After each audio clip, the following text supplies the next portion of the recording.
Hello guys, Wahoo here, back with another video. This time around we are doing a clarification on how the new leaderboards for classes work. And now it's an effort. Before it was basically just an AFK thing where you had 5,000 power rank on your class. Each week it changed for what three classes you were doing, and you basically just logged in and you got these rewards. So this is a very welcome change. The same change there also is very welcome to the cash chest as well. Less AFK stuff, just more effort stuff indeed. So with the effort, how are you going to get up these leaderboards, and why is it amazing? Well, first of all, I might answer the question why it's amazing, because before you absolutely had to get 5,000 power rank, and you had to get like insane power rank to get some of the high rewards. But now you don't have to do that anymore. Now you can basically be very low power rank, and you can basically get the top reward if you just do enough on that class that week. And at Trove has put some of the points in there, and I'll go over them in a little bit, what's going to give you this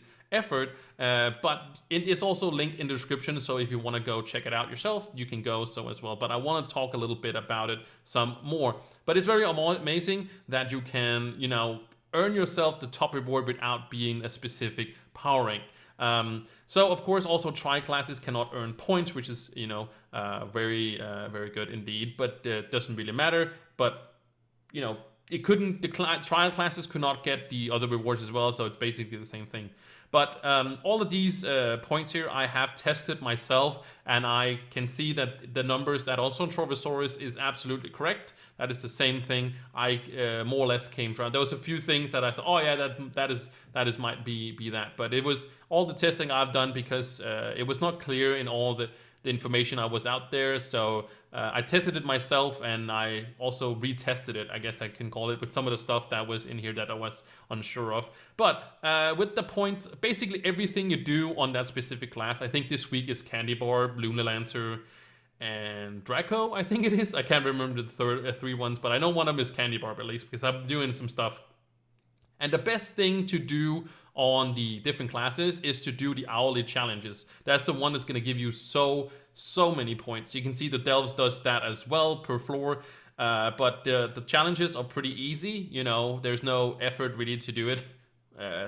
But rampages, coin collection, and biome challenges all give 8 points per stage. So if you do the first stage, it's going to give you 8 points, and a total of all stages of 32 points for all the stages. So and also, of course, dungeons do that. That's the first thing. I should have maybe leaded with that. But a 1-star dungeon is just a regular dungeon. And again, it doesn't matter what level you do it on. You can do it at the very low level and do 1-star dungeons, 3-star dungeons, or 5-star dungeons. Well, that's only in your top side, but you know what I mean, right? Like all of these, doesn't matter what, like if it's Uber 1, Uber 2, or Uber 3, or even lower than that, it doesn't matter. As long as a dungeon counts as 1 point, no matter what dungeon it is. Let's just want to say like that. And then of course the hourly challenge that I was talking about, the Delves does give you a lot of points. I think they give a lot of points because they want to see some diversity in what classes you use in the Delves, so it's not always the same. And I think that's just the incentive. So if each floor is going to give you, remember that it's completed floor, it's not just entered.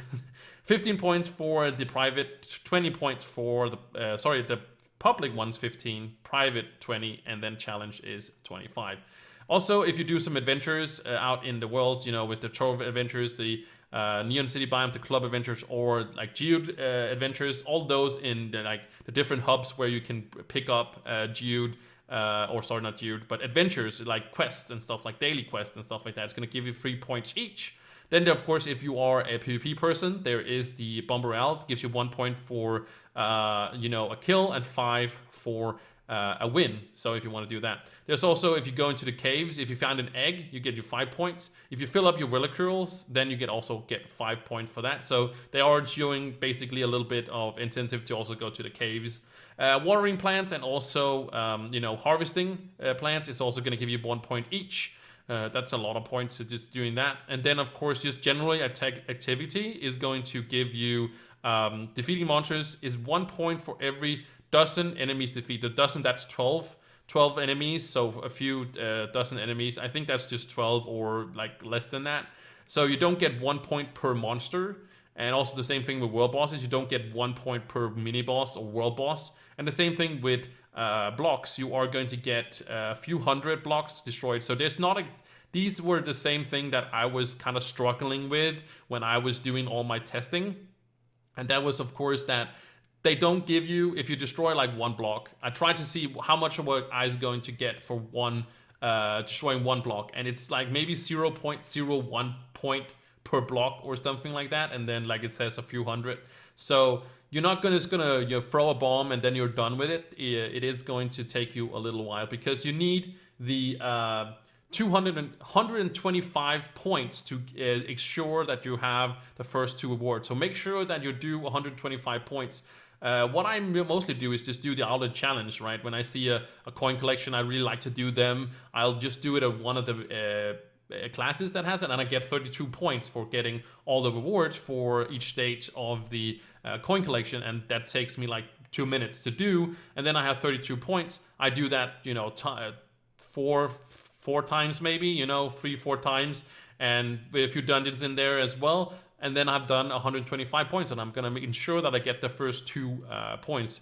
But if you want to go further up the ladder, you can do so, but it's going to take you like maybe a lot of time, a lot of effort. But it's definitely a lot better than it was before, where you had to have specific power rank before you could get close to any of the top awards. But now you can basically just play the hell out of Trove, and you are going to get those top rewards.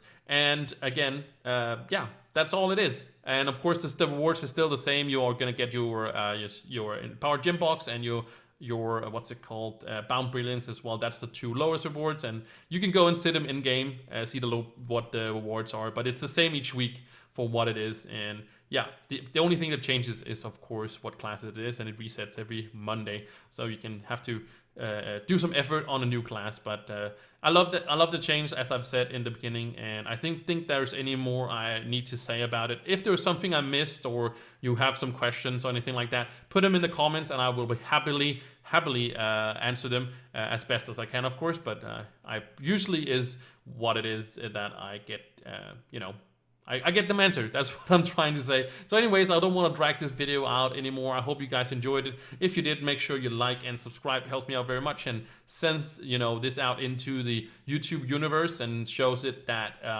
this is some good information out there. So I want to thank you so much for watching this one, and I will catch you in the next one. Bye.